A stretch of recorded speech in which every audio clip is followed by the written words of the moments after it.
할렐루야. 주님을 찬양하고 예배하게 나오신 성도님들을 주님의 이름으로 축복합니다. 우리 함께 기도하고 예배 자리로 나가겠습니다. 함께 기도하겠습니다. 하나님, 이번 한 주간도 또 잘 지내게 하시고 주의 말씀 가운데 은혜 가운데 있게 하시니 감사를 드립니다. 또 한 주간을 마무리하며 주님 앞으로 나아갑니다. 주의 말씀하여 주시고 또 하나님이 우리의 삶 가운데 행하시는 놀라운 일들을 우리가 경험케 하여 주시옵소서. 우리 어려움 가운데 있는 성도들의 가정과 삶과 또 이 나라와 민족을 주님 불쌍히 여겨주시고 하나님 은혜 가운데 주의 손길로 우리 만져 주시옵소서. 감사하며 예수님의 이름으로 기도하옵나이다. 아멘.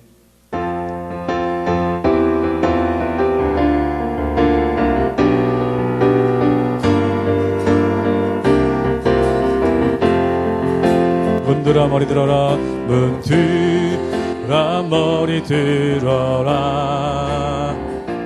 들릴지어다 영원한 문들아, 영광의 왕 들어가시도록, 영광의 왕 들어가신다. 문들아 머리 들어라, 문들아 머리 들어라. 들릴지어다 영원한 문들아, 영광의 왕 들어가시도록, 영광의 왕 들어가신다. 영광의 왕이 되시뇨, 영광의 왕이시뇨. 강하고 능하신 주로다. 전쟁에 능하신 주시라. 다 찬양 위대하신 왕께 만세, 왕께 만세, 왕께 만세. 당신은 영광의 왕이라. 다 찬양 위대하신 왕. 문들아 머리 들어라, 문들아 머리 들어라. 들릴지어다 영원한 문들아, 영광의 왕 들어가시도록, 영광의 왕 들어가신다. 영광의 왕 되시뇨, 영광의 왕 되시뇨. 강하고 능하신 주로다. 전쟁에 능하신 주시라. 다 찬양 위대하신 왕. 아멘. 왕께 만세, 왕께 만세, 왕께 만세. 당신은 영광의 왕이라. 다 찬양 위대. 우리 한 번 더 고백합니다. 왕께 만세, 왕께 만세, 왕께 만세. 당신은 영광의 왕이라. 다 찬양 위대하신 왕.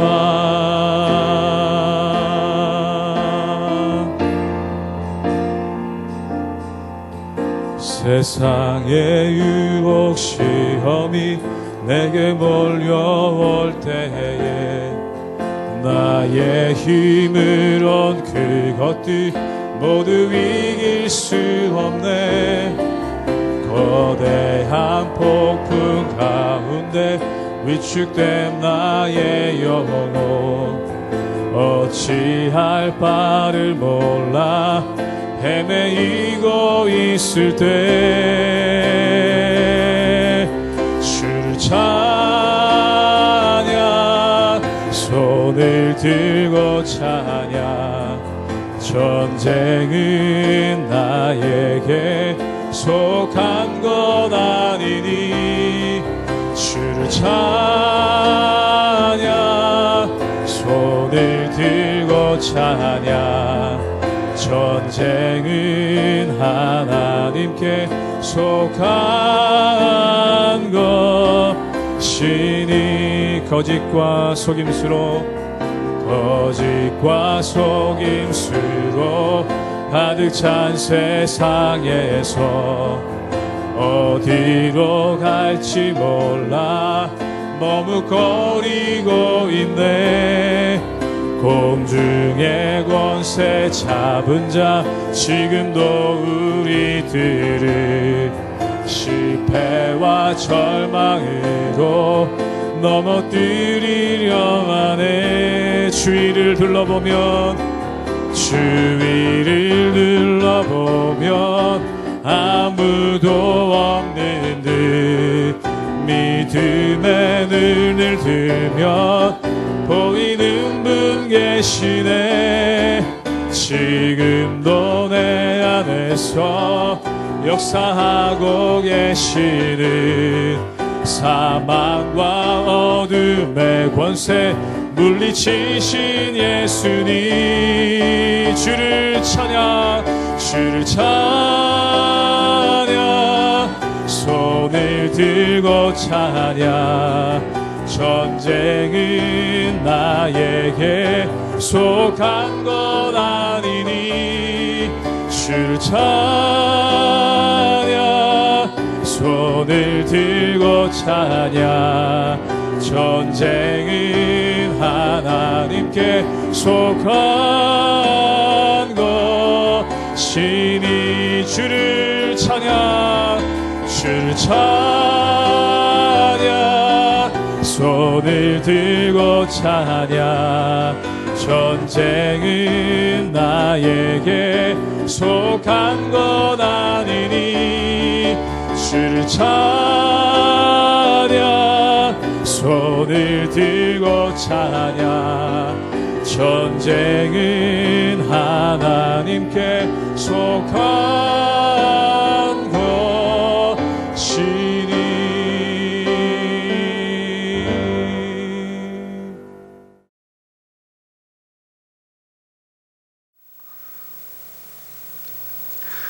할렐루야. 하나님의 은혜와 평강이 우리 성도님들 삶 가운데 날마다 가득하시기를 주님의 이름으로 축원합니다. 오늘 말씀은 예레미야 마지막 장 말씀입니다. 그리고 예레미야 마지막 장 가운데 그 마지막에 대미를 장식하는 말씀이 바로 오늘의 말씀이죠. 그런데 중요한 것은 뭐냐면 우리가 예레미야 말씀을 묵상하면서 하나님의 경고, 또한 그 경고에 따른 심판에 대해서 말씀을 하십니다. 그런데 그 마지막에는 결국 하나님께서 주시는 말씀은 무엇이냐면 바로 회복이라는 것입니다. 이 회복의 메시지가 굉장히 중요한 것이죠.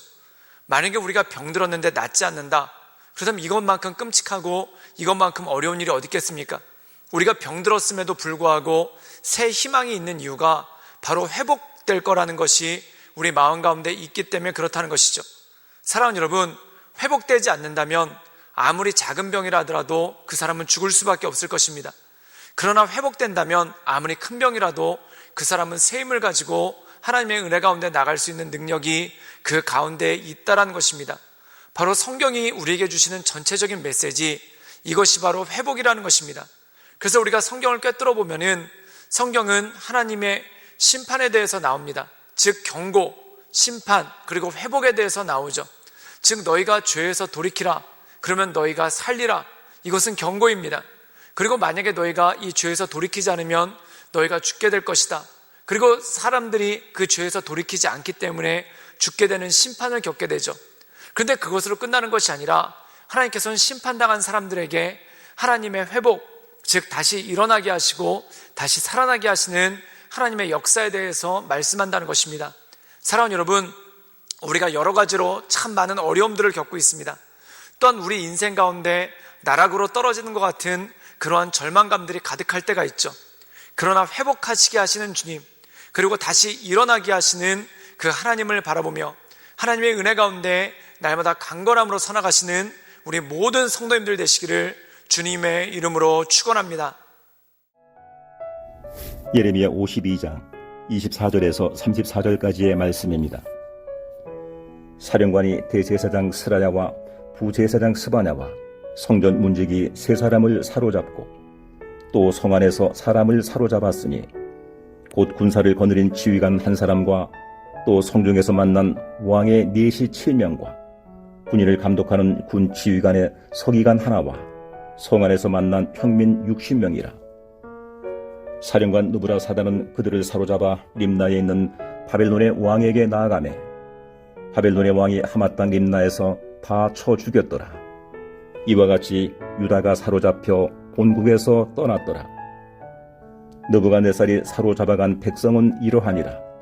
제7년에 유다인이 3023명이요 느부갓네살의 18째 해 예루살렘에서 사로잡아간 자가 832명이요 느부갓네살의 제23년에 사령관 느부라사단이 사로잡아간 유다 사람이 745명이니 그 총수가 4600명이더라.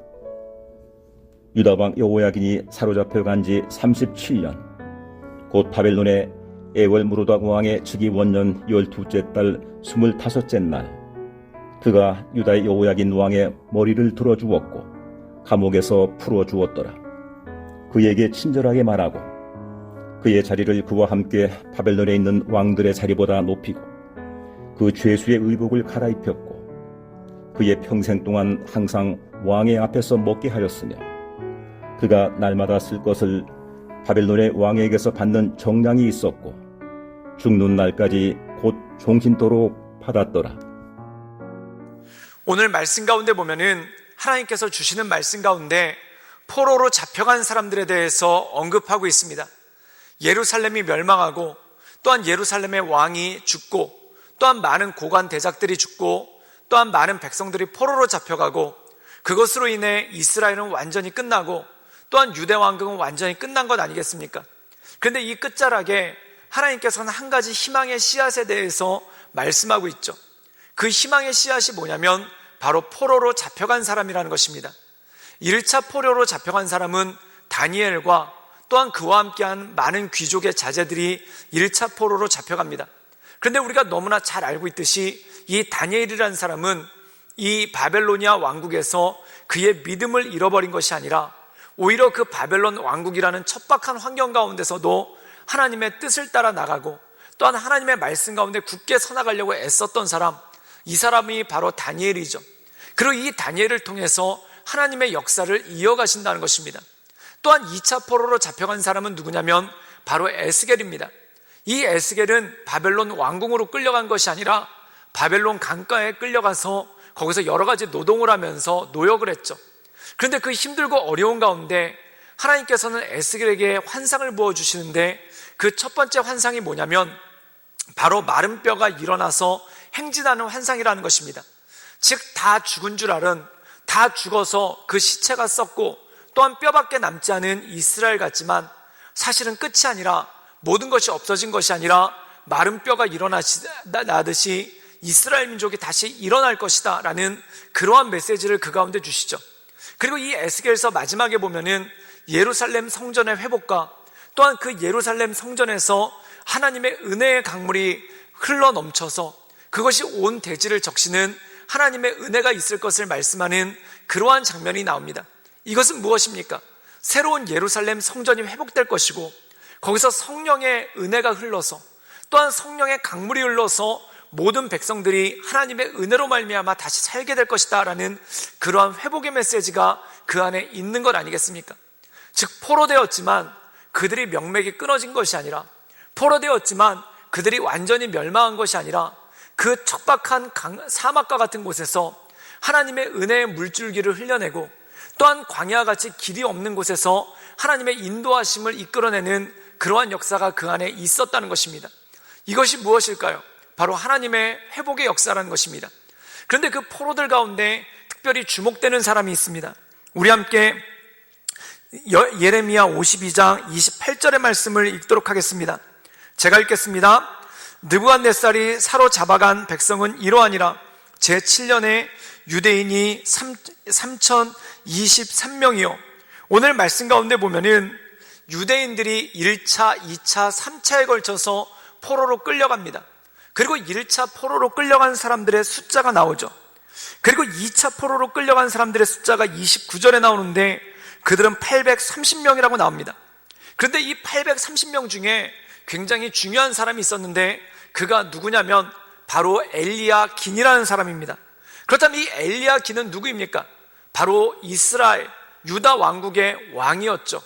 그런데 이 유다 왕국의 왕인 엘리야긴이 어린 나이에 바벨론의 포로로 끌려가는데 그에게 어떤 역사가 있는지가 오늘 말씀 가운데 나와 있다는 것입니다. 우리 함께 예레미야 52장 31절의 말씀을 읽도록 하겠습니다. 제가 읽겠습니다. 유다 왕 여호야긴이 사로잡힌 지 37년 곧 바벨론의 에올 무로닥 왕의 즉위 원년 12째 달 25째 달 그가 유대의 여호야긴 왕의 머리를 들어 주었고 감옥에서 풀어 주었더라. 오늘 말씀 가운데 보면 여호야긴이라는 왕은 어린 나이에 바벨론의 포로로 끌려가서 감옥에 갇히게 됩니다. 이제 감옥에 갇히게 되었으니까 완전히 끝난 거 아닙니까? 일국의 왕이 다른 나라의 감옥에 갇혔다. 그리고 다른 나라 감옥에 갇혀서 죄수가 되었고 포로가 되었다. 그럼 완전히 끝난 거 아닙니까? 근데 오늘 말씀 가운데 보면은 여호야긴을 풀어줍니다.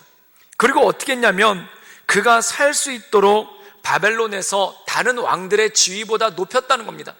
즉 포로로 잡혀온 다른 왕들보다 훨씬 더 우대해서 되어주었고 또한 말씀 가운데 보면은 그에게 죄수의 의복을 갈아입혔다라고 나옵니다. 즉 죄수로 인정하지 않고 왕의 손님으로 대접했다는 뜻이죠. 또한 그에게 먹을 것을 주고 그가 살 수 있도록 해줬습니다. 그런데 중요한 말씀이 여기 나옵니다. 여호야긴은 누구냐면은 성경에는 그가 여고냐 또는 고니아라고 나오는 사람입니다.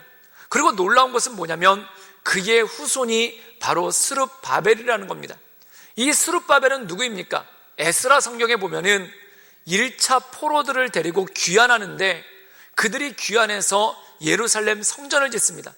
그 예루살렘 성전을 짓는 총독으로 부임하게 되는 사람이 바로 스룹바벨, 바로 여고냐 여호야긴의 후손이었다는 것입니다. 그런데 더 놀라운 사건은 무엇입니까? 스룹바벨이 예루살렘 성전을 재건했는데 이 스룹바벨의 후손으로 오시는 분이 바로 예수 그리스도라는 것이죠. 즉 스룹바벨은 육신의 성전, 건축물로 된 성전이라는 건물을 재건했지만 바로 예수님은 이 땅의 영원한 성전, 하나님께 영광을 올려드리는 그러한 성전으로서 이 땅 가운데 오셨고 또한 이 예수님을 통해서 모든 백성들이 구원을 받는 하나님의 역사가 그 안에 있었다는 것입니다. 그 작은 씨앗, 그것이 바로 여호야긴이라는 것이죠. 사랑하는 여러분, 다 죽은 것 같지만 죽지 않고 하나님께서 그 안에 희망의 씨앗을 숨겨주셨고 그 희망의 씨앗을 통해서 바로 예수 그리스도가 이 땅 가운데 하나님의 은혜로 오시게 되었다는 것입니다. 사랑하는 여러분, 다 끝난 것 같지만 하나님께서는 그 절망 가운데 희망의 씨앗을 감추어 놓으십니다. 또한 모두가 다 끝난 것 같지만 그 척박한 땅에 하나님께서는 반드시 그 희망의 씨앗을 심어주시죠. 그리고 우리가 믿음으로 하나님을 바라보며 나갈 때 그 희망의 씨앗이 자라나고 그 소망의 씨앗이 자라나서 우리를 구원케 하고 새롭게 하는 하나님의 역사가 그 안에 있다라는 것입니다. 그러나 사랑하는 여러분, 우리 삶 가운데 여러 가지 어렵고 힘든 것들이 있지만 낭망하지 말고 우리의 삶 가운데 주님께서 숨겨주신 또한 우리의 삶 가운데 주님께서 심겨주신 이 희망의 씨앗을 놓지 않고 하나님의 은혜 가운데 온전함으로 나갈 수 있기를 주님의 이름으로 축원합니다. 의인은 무엇으로 삽니까? 믿음으로 삽니다. 믿음은 무엇입니까?